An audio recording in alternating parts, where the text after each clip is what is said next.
Good morning, students, to lesson number 17. अब तक students हमने दो तीन बड़े इंपॉर्टेंट पॉइंट्स किए हैं।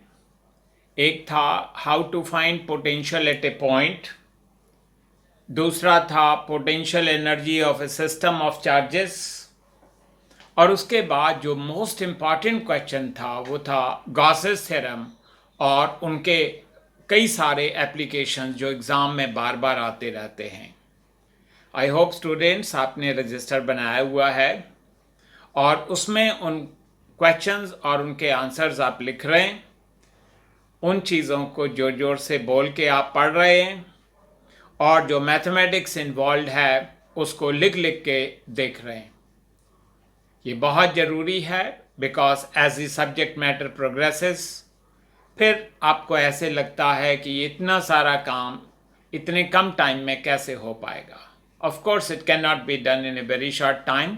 तो I will advise every student कि वो एवरी डे जो हम लेसन्स आपको दे रहे हैं उन लेसन्स को लिखें, प्रैक्टिस करें और अगर कोई डाउट या कोई क्वेरी है तो they can ask me by telephoning me. Okay, तो let us start today with lesson number 17।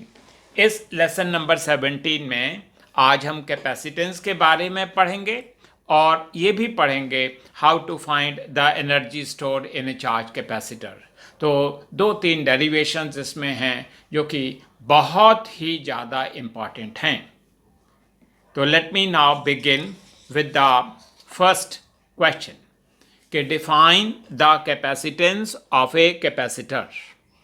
तो देखिए कैपेसिटेंस को C से रिप्रेजेंट करते हैं और इसकी यूनिट होती है फेरेड।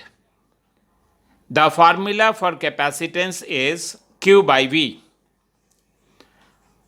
How do we define the capacitance of a capacitor? तो यहां लिखा है कि it is the charge required to increase the potential through a unit volt। मतलब यहां से अगर आप देखें, अगर मैं V की वैल्यू को 1 कर दूं तो C की वैल्यू ऑटोमेटिकली Q हो जाती है। तो even if I am not looking at the derivation at this sentence, I can still say कि capacitance has been defined as what? The charge which is required to increase the potential of that conductor through a unit volt।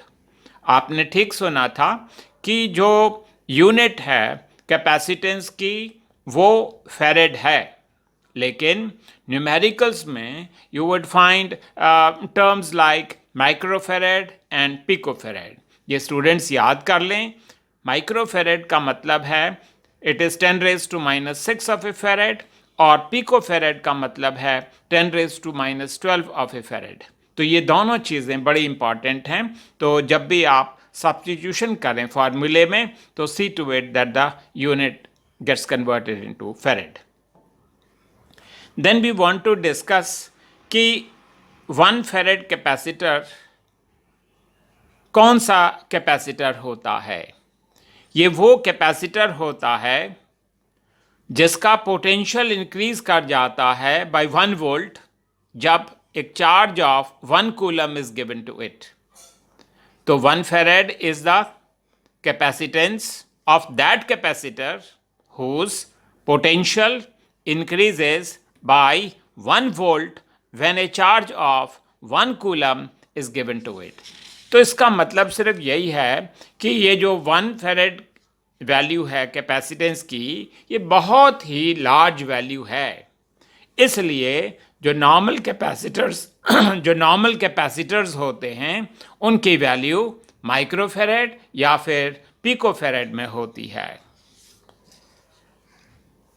Now we come to the next question जो कि exam point of view से बड़ा important है, 3 mark question है।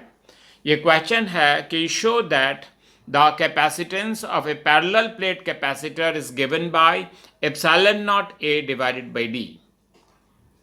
यहां पे एक parallel plate capacitor दिखाया है whose प्लेट एरिया आप देख रहे हैं A है और सेपरेशन डिस्टेंस d है। अगर ऊपर वाली प्लेट पे पॉजिटिव चार्ज होगा तो इंडक्शन की वजह से लोअर प्लेट पे नेगेटिव चार्ज होगा।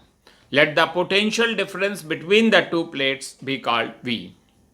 Students, may I remind you कि हमने electrical field between two charge plates के बीच का फॉर्मूला सीखा था। वो था electrical field is equal to sigma upon epsilon naught, और सिग्मा को हमने लिखा था Q divided by A। So all those things were there. Let us forget all those things now and just learn कि इलेक्ट्रिकल फील्ड को दो तरीके से लिखा जा सकता है, एक चार्ज के फॉर्म में और एक वोल्टेज के फॉर्म में। चार्ज के फॉर्म में फॉर्मूला होता Q divided by epsilon naught A और वोल्टेज के फॉर्म में होता V बाई D। तो बिटवीन द टू प्लेट्स हमने इलेक्ट्रिकल फील्ड चार्ज के फॉर्म में लिख ली और वोल्टेज के फॉर्म में भी लिख ली। अब हम इन दोनों टर्म्स को इक्वेट कर देते हैं और उसके बाद ये आ जाएगा, देखिए V नीचे आ गया और ये एप्सिलॉन नॉट A ऊपर चला गया, तो Q बाई V अब हमें सोचना है कि क्या होता है। May I just again remind you, Q by V क्या होता है? C। So Q by V is C। और ये C किसका है? ये वो उस कैपेसिटर का कैपेसिटेंस है जिसकी प्लेट्स के बीच में क्या है? एयर। एंड इसका फॉर्मूला बन गया epsilon naught A divided by D। In theory बहुत सिंपल क्वेश्चन भी पूछ सकते हैं कि भाई what are the factors on which the capacitance is going to depend. आपको दिखाई दे रहा है, number 1, it is directly proportional to the area of the plates, inversely proportional to the distance between the plates, and then it also depends upon the nature of the medium. Very soon you are going to see, उसको हम कहेंगे it depends upon the dielectric constant of the material, लेकिन that will come little later। तो तीन factor क्या क्या हैं? Area of the plate, second inversely proportional to the separation distance, और तीसरा nature of the medium between the two plates. So ये बड़ा इंपॉर्टेंट है। Reasoning questions are also based on this formula that of course we are going to सी।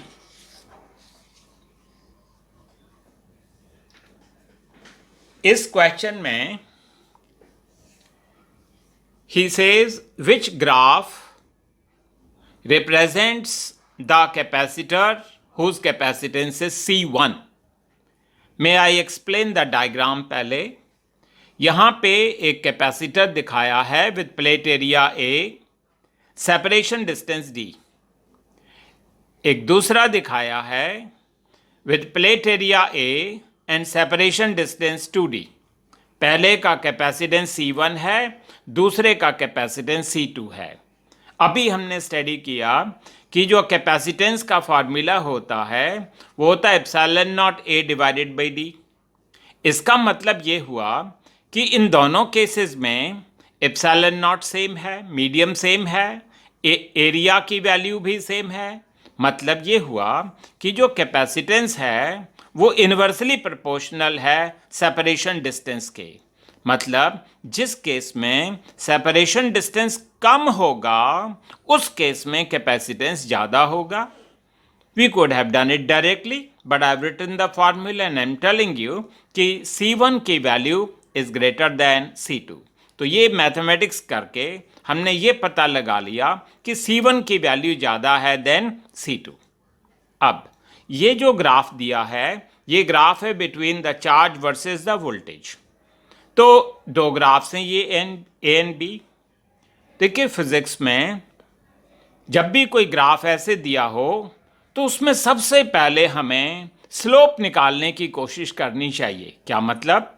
एक vertical line बना लें, एक horizontal line बना लें, या आप कहीं भी बना सकते हो, इसके लिए भी बना सकते हो, इसके लिए भी कर सकते थे। तो मैंने इसके लिए किया।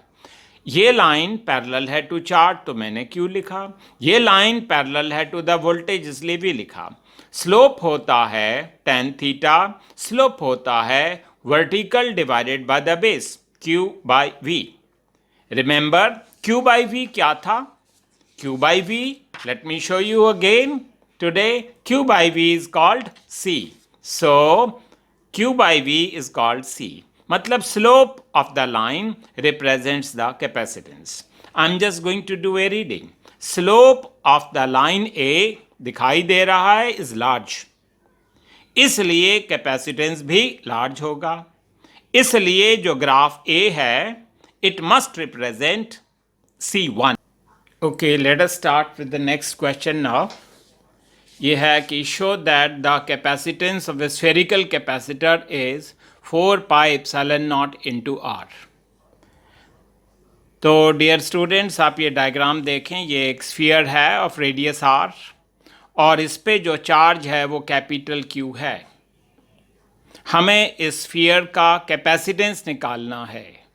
मे आई रिमाइंड यू कि जो वोल्टेज है on the surface of A charge sphere is given by the formula KQ divided by R.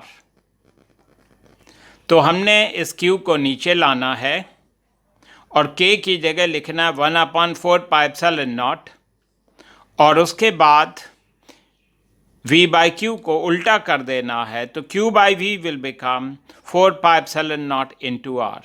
आप जानते हैं Q by V को क्या कहते हैं? कैपेसिटेंस. तो ये किसका कैपेसिटेंस है? एक स्फेरिकल कैपेसिटर का है और इसका कैपेसिटेंस है 4 pi epsilon not into R. इससे हम ये सीख रहे हैं कि जो capacitance of the spherical capacitor है वो डायरेक्टली प्रोपोर्शनल है of the radius of the sphere.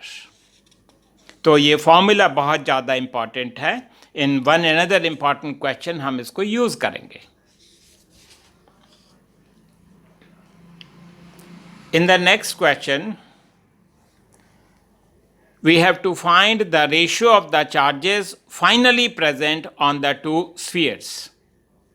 हमारे पास दो चार्ज स्फीयर्स हैं. उन पे कितना चार्ज है इंडिविजुअली वो हमें नहीं पता. दो चार्ज स्फीयर्स हैं. एक का रेडियस R है, दूसरे का रेडियस 2R है. अब हम इन दोनों स्फीयर्स को एक वायर से कनेक्ट कर देते हैं. तो नेचुरली क्या होता है, जब एक वायर से कनेक्ट करते हैं तो चार्जेस फ्लो करने लगते हैं from higher potential towards lower potential. और वो चार्जेस फ्लो करते रहते हैं जब तक the potential on both the spheres become the same. तो जब भी कोई दो चार्ज स्फीयर्स को एक वायर से कनेक्ट कर दिया जाएगा तो there is going to be a redistribution of charge such that potential on one should be equal to potential on two. ये बहुत ही इंपॉर्टेंट पॉइंट है कि जब भी दो चार्ज स्फीयर्स को एक वायर से कनेक्ट करते हैं रीडिस्ट्रीब्यूशन ऑफ चार्ज होता है. वो होता रहता है till the potential on one becomes equal to 2. अब देखें, मान लिया कि फाइनल चार्ज Q1 हो जाता है यहाँ पे और वहाँ पे फाइनल चार्ज हो जाता है Q2. तो पोटेंशियल का फार्मूला अभी थोड़ी देर पहले भी सुना आपने. पोटेंशियल होता है KQ डिवाइडेड बाई R. पहले केस में KQ1 डिवाइडेड बाई R. दूसरे केस में KQ2 divided by the radius 2R. तो यहाँ से K बाई R कट गए और Q1 बाई Q2 हो गया 1/2. इतना सिंपल है ये. सो इसमें जो अगेन आई एम रिपीटिंग कि जब भी कोई दो चार्ज कंडक्टर्स को कनेक्ट किया जाता है तो चार्जेस फ्लो करते हैं from higher to lower potential until the potential on both of them becomes equal. तो ये बड़ा important point है, ये हमें सीखना है. This next question was asked in the sample papers. इस क्वेश्चन में पहले एक्सप्लेन कर दूं, then I can tell you क्या निकालना है. हमारे पास initially n identical charge spheres हैं, ड्रॉपलेट्स हैं, चार्ज ड्रॉपलेट्स हैं. हर एक ड्रॉपलेट का रेडियस स्मॉल आर है और उस पे वोल्टेज है V। आप जानते हैं चार्ज की value will be C multiplied by V। You will say C कितना होगा, वो स्फेरिकल कैपेसिटर का फार्मूला सीखा था, 4 pi epsilon naught into small r. मतलब एक ड्रॉपलेट पे चार्ज छोटा q है and that is equal to C into V। Now I say कि ऐसे हमारे पास n स्फेरिकल ड्रॉपलेट्स हैं, तो उन सारे ड्रॉपलेट्स का टोटल चार्ज कितना होगा? Well that will be capital N multiplied by the charge on one and that will be n into C into V। That I can call as equation 1। Total charge यहाँ पे is this. अब हम कहते हैं, इस question में ये कहा है कि ये जो सारे n ड्रॉपलेट्स हैं, इन सब ड्रॉपलेट्स को ज्वाइन करके एक बड़ा ड्रॉपलेट बनाया है जिसका रेडियस कितना है? r suffix b। b का मतलब बिग। तो ये 10th क्लास में आपने सीखा था कि जितना वॉल्यूम यहाँ पे है उतना ही वॉल्यूम यहाँ पे होना चाहिए। तो मैंने लिखा कि volume of the bigger droplet will be equal to volume of all the smaller droplets। यहाँ पे मुझे all कह देना चाहिए। तो it will be 4/3 pi r cube formula होता वॉल्यूम का, तो it will be n multiplied by volume of one droplet 4/3 pi into r cube। अब आप देखें 4/3 pi ये कैंसिल हो रहा है और R B cube is equal to n into small r cube. अब हमने क्यूब रूट लेना है, वन पावर हर एक की पावर को 1/3 से मल्टीप्लाई करना है, तो R B will be n raise to 1/3 into small r. तो ये हमने मैथमेटिक्स करके पता लगा लिया। अब हम कहते हैं कि जो वोल्टेज का फार्मूला है, देखिए C is equal to Q by V था जो हमने फर्स्ट फार्मूला पढ़ा था, तो वोल्टेज होगा Q by C। You will say कौन से चार्ज की बात कर रहे हो? टोटल चार्ज की बात कर रहे हैं। टोटल चार्ज तो ये लिखा है n into C into V, और कैपेसिटेंस इस बड़े स्फीयर का क्या होगा वो फार्मूला भी आपने सीखा, 4 pi epsilon naught into RB। अब हमने क्या किया, ये जो छोटा सा स्फीयर है इसका हमने वो लिखा formula for the capacitance, 4 pi epsilon naught into small r, छोटा भी अपनी जगह है, और ये 4 pi epsilon naught into RB। तो 4 पाई एप्सिलॉन नॉट दोनों जगह कैंसिल हो गए। इसके बाद हमने तो ऊपर क्या बचा? कैपिटल N छोटा r एंड V, और नीचे RB बचा। RB की वैल्यू यहाँ से देख के लिख दी, n रेज टू 1/3 इंटू छोटा r। ये छोटा r कैंसिल हो गया और ये चीज़ ऊपर जाएगी, ये पावर मान लिया 1 है, तो ये 1 माइनस 1/3 हो जाएगा। 1 माइनस 1/3 2/3 होता है। तो जो फाइनल वोल्टेज है ऑन द बिगर ड्रॉपलेट वो है n raise to 2/3 times the voltage on the smaller droplets. तो ये क्वेश्चन बहुत ही ज़्यादा इम्पॉर्टेंट है, इसको बहुत अच्छे से कर लें। Okay, let's start with the next question. ये है explain the charging of a capacitor. Simple language में हमें ये एक्सप्लेन करना है कि कैपेसिटर किस तरीके से चार्ज होता है। तो देखिए इस डायग्राम में हमने एक कैपेसिटर बनाया है with plate A and another plate B। They are connected to a battery of voltage V, और यहाँ पे एक की K है। जैसे ही इस की K को स्विच ऑन करते हैं तो जो इलेक्ट्रॉन्स हैं फ्रॉम द नेगेटिव टर्मिनल वो मूव करने लगते हैं टुवर्ड्स द प्लेट B। इसकी वजह से जो प्लेट B है वो नेगेटिवली चार्ज हो जाती है। मान लिया एक इलेक्ट्रॉन जाता है from the negative terminal towards the plate B, उसी वक्त एक इलेक्ट्रॉन फ्रॉम प्लेट A वो मूव कर जाएगा to the positive terminal of the battery. तो सर्किट कंप्लीट हो गया।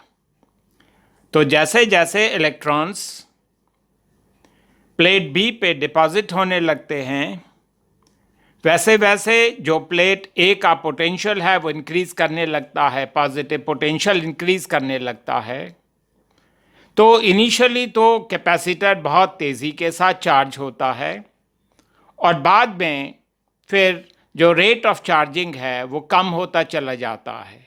ये ग्राफ ये दिखा रहा है कि इनिशियली तो rate of increase of charge बहुत ज़्यादा है और एक समय आता है जब यहाँ पे voltage becomes equal to the voltage here, then in that case potential difference becomes zero and in that case the current stops flowing. आगे चल के एक चैप्टर आएगा एसी सर्किट्स, उसमें हम लोग सीखेंगे कि why a capacitor blocks DC, तो वो देख लेंगे। लेकिन आज हम ये देखेंगे कि जब एक कैपेसिटर को वोल्टेज सोर्स के साथ कनेक्ट करते हैं तो मैकेनिज्म क्या है। मैकेनिज्म मैं यहाँ पढ़ के सुना रहा हूँ कि as the key is closed the electrons from the negative terminal begins to reach the plate B, making it negatively charged. For every electron that reaches B, an electron is dispatched from A to the positive terminal, making the plate A positively charged. As the time will pass by, the charge on the two plates is going to increase. As a result of that, यहाँ voltage will increase, और जब voltage across the plates of the capacitor will become equal to voltage across the terminals of the battery, then the charge will stop flowing. So that is the mechanism of charging of a capacitor. अब ये एक 2 mark question है कि explain the principle of a capacitor. तो बहुत simple है ये। मान लिया हमारे पास एक प्लेट ए है जिसको हमने कुछ पॉजिटिव चार्ज दे दिया, तो इस प्लेट ए पे कुछ पोटेंशियल होगा। अब अगर हम एक दूसरी प्लेट बी इस प्लेट ए के पास में लाते हैं, इस प्लेट बी को हमने थोड़ा सा एग्जैगरेट करके बना दिया, थोड़ा सा मोटा बना दिया। देखिए, जब ये जो पॉजिटिव चार्ज है ऑन द प्लेट ए, इसकी वजह से there will be a negative charge on the nearer end of the plate B, और ये अगर नेगेटिव है तो दूसरा end will become positive. Now you may ask कि इन नेगेटिव चार्जेस की वजह से क्या होगा ऑन प्लेट ए। आप जानते हैं कि negative charge will cause a decrease in the potential on the plate A, और जो पॉजिटिव चार्ज है उसकी वजह से potential of the plate A increase होगा। आई एम रिपीटिंग अगेन, ये पॉजिटिवली चार्ज है, इसकी वजह से यहाँ नेगेटिव चार्ज होगा इंडक्शन की वजह से। ये अगर नेगेटिव है तो वो पॉजिटिव होगा। इफेक्ट ऑफ नेगेटिव चार्ज क्या है on potential of the plate A? Negative charge की वजह से पोटेंशियल ऑफ द प्लेट ए थोड़ा कम हो जाएगा, और पॉजिटिव चार्जेस की वजह से क्या होगा? Potential on the plate A is going to increase. लेकिन एक चीज देखें आप कि जो नेगेटिव चार्ज है वो काफी पास में है और पॉजिटिव चार्ज काफी दूर है, इसलिए जो इफेक्ट है नेगेटिव चार्जेस का वो ज्यादा होगा as compare to what? Positive charges. मतलब जो नेट इफेक्ट होगा ऑन द पोटेंशियल वो ये होगा कि potential of the plate A वो डिक्रीज कर जाएगा। तो what I've said so far is simple, फिर भी मैं एक बार पढ़ के सुना दूं। As the plate B is brought nearer, the negative charge will try to, ये जो negative charge है will try to reduce the potential of the plate A, और जो positive charge है will try to increase the potential of the plate A। लेकिन net effect क्या है? Net effect, इसका overall effect is that by bringing the plate B, the potential of A is going to decrease. आप जानते हैं ये formula C is equal to Q by V। अगर potential कम हो जाएगा तो कैपेसिटेंस बढ़ जाएगा। तो प्लेट B के लाने से इस प्लेट का जो कैपेसिटेंस है वो बढ़ जाता है। This is the principle of a capacitor. Now students हम एक बहुत ही ज़्यादा इम्पॉर्टेंट क्वेश्चन करने जा रहे हैं। वो है show that the energy stored in a charge capacitor is either Q square upon 2c या energy is equal to 1/2 CV square. तो न्यूमेरिकल्स में भी ये फार्मूलेज लगेंगे, बहुत ज़्यादा इम्पॉर्टेंट हैं। चलिए आज डेरिवेशन देखते हैं। यहाँ पे एक कैपेसिटर है कनेक्टेड टू ए बैटरी और वोल्टेज मान लिया V, और ये एक की के साथ कनेक्टेड है। अभी हमने थोड़ी देर पहले देखा था कि जैसे ही की के को स्विच ऑन करते हैं ये कैपेसिटर चार्ज होने लगता है। इनिशियली चार्ज 0 था, धीरे धीरे चार्ज बढ़ने लगता है। मान लिया किसी भी वक्त एट एनी मोमेंट मान लिया चार्ज इस पे है स्मॉल q, तो स्टाइलिश लैंग्वेज में कह देते हैं कि let the instantaneous charge at any instant be small q। तो अगर इस कैपेसिटर पे इंस्टेंटेनियस चार्ज स्मॉल q होगा तो फिर there will be instantaneous voltage. आपको याद है वो formula C is equal to Q by V. वहां से हम वोल्टेज का फॉर्मूला लिखते हैं Q डिवाइडेड बाई C। मैं फिर से रिपीट कर रहा हूं, ये चार्ज कौन सा है? Charge at any instant. ये वोल्टेज कौन सी है? Voltage at any instant. अब इस बैटरी को इस कैपेसिटर पे चार्ज डेवलप करने के लिए वर्क डन करना पड़ता है। आपको याद होगा वर्क डन इलेक्ट्रोस्टैटिक्स में उसका फार्मूला होता है charge multiplied by the voltage. तो ये dW क्या है? dW is the small work done by the battery to deposit a further charge dQ। तो dW will be dQ into जो इंस्टेंटेनियस वोल्टेज थी उसको हमने लिख दिया Q डिवाइडेड बाई C। ये तो था छोटा सा वर्क डन। अगर हमें टोटल वर्क डन निकालना हो इन charging the capacitor from 0 to a maximum of capital Q, तो आप जानते हैं कि इंटीग्रेट करना पड़ता है। तो total work done will be integral of dW। 1/c constant है, बाहर निकाल लिया, Q इंटू dQ। आप ये समझ लें कि it is like Q raise to 1 dQ। It is like integral of x raise to 1 dx। तो आप जानते हैं उसका फार्मूला x स्क्वायर अपॉन 2 होता, तो ये हो जाएगा Q स्क्वायर अपॉन 2। तो ये आ गया टोटल वर्क डन, और ये हो गया 1/c into Q square divided by 2। कहाँ से कहाँ तक? 0 से कैपिटल Q तक। अब हमने स्मॉल q की जगह पहले कैपिटल Q लगाना है और फिर लोअर लिमिट लगानी है। तो आप देख सकते हो कि 1/c into capital Q square by 2 -0 होगा, which is Q square upon 2c। तो ये एक इक्वेशन हो गई। अब हम कहते हैं कि we know from the same formula C is equal to Q by V कि चार्ज होता है C इंटू वी। तो Q स्क्वायर की जगह लिख दिया C square into V square. एक C यहाँ कटेगा और ये बन जाएगा 1/2 CV स्क्वायर। बहुत ज़्यादा इम्पॉर्टेंट है ये क्वेश्चन। यू मे आस्क कि ये जो फार्मूला है इसको कब लगाते हैं, कहाँ कहाँ पे लग सकता है?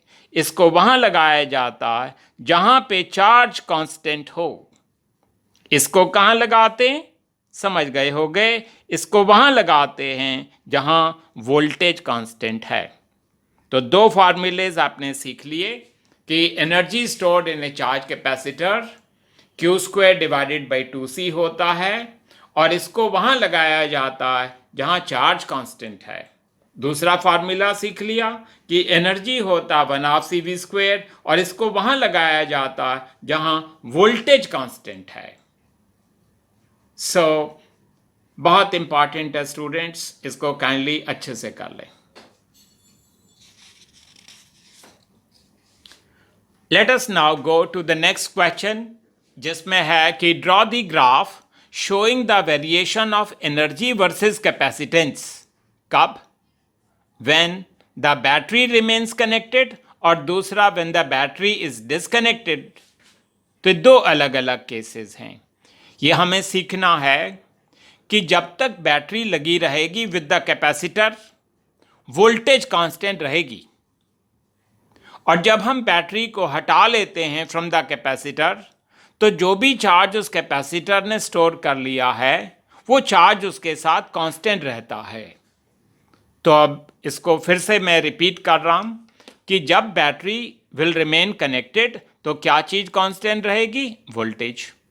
और जब बैटरी को हटा दोगे, डिस्कनेक्ट कर दोगे, तो क्या कांस्टेंट रहेगा? चार्ज। अभी आपने सुना था कि जब वोल्टेज कांस्टेंट होती है तो हम फार्मूला लगाते हैं energy is equal to 1/2 CV²। तो वोल्टेज तो कांस्टेंट है, तो how is energy related to capacitance? Directly proportional. ये पहले भी आप देख चुके हो कि कोई चीज अगर डायरेक्टली प्रोपोर्शनल है तो उसका ग्राफ क्या होता है? स्ट्रेट लाइन होता है पासिंग थ्रू द ओरिजिन। जब बैटरी इज डिसकनेक्टेड तो अभी हमने सुना कि चार्ज कांस्टेंट रहेगा। आपको याद आ रहा होगा कि जब चार्ज कांस्टेंट होता है तो कौन सा फॉर्मूला लगाते हैं कि energy is equal to Q²/2C। तो Q तो कांस्टेंट हो गया, तो एनर्जी क्या हो गई? इनवर्सली प्रोपोर्शनल हो गई टू द कैपेसिटेंस। अगर हम ग्राफ बनाएं एनर्जी वर्सेस कैपेसिटेंस का, तो जो ग्राफ है वो क्या होगा? एक कर्व्ड लाइन होगा।